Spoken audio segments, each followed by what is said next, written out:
எல்லாருக்கும் வணக்கங்க. ஒவ்வொரு வாரமும் cook with Comali season 5 eliminate ஆகிட்டே இருப்பாங்க. ஆனா இந்த வாரம் எதிர்பாராத ஒரு எலிமினேஷன் நடந்திருக்கு.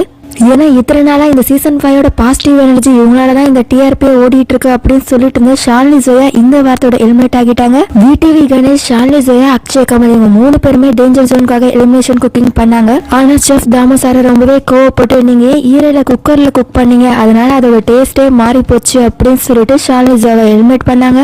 பட் இதுக்கெல்லாம் ஷாலினி ஜோயா ரொம்பவே பாசிட்டிவா இது எப்பயோ நடந்திருக்க வேண்டியது, ஸோ ஃபேர் டிசிஷன் தான். ஏன்னா நான் இந்த வாரம் எலிமினேட் ஆகலை அப்படின்னா நானே கேட்டிருந்திருப்பேன் என்னையே எலிமினேட் பண்ணல அப்படின்னு சொல்லி.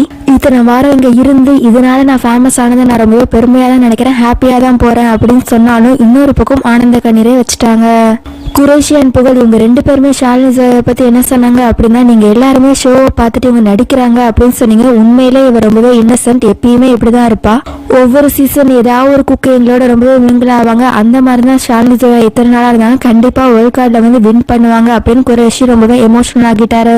ஏன்னா ஷாலினி ஜோயா மரியாதை எல்லாமே எல்லாருமே பேசுகிறாங்க அப்படின்னு சொல்லி ஒரு பக்கம் நெகட்டிவ் இருந்தாலும் இவங்க இல்லாமல் ஷோ எப்படி போக போகுதுன்னு வெயிட் பண்ணி தான் பார்க்கணும். இந்த வீடியோ பற்றி கருத்து நீங்களும் சொல்லலாம். இது போல பல இன்ஃபர்மேஷனோட தெரிஞ்சுக்கணும் அப்படின்னா மறந்துடாம இந்த 10 சேனல் லைக் பண்ணிக்கோங்க, சப்ஸ்கிரைப் பண்ணிக்கோங்க.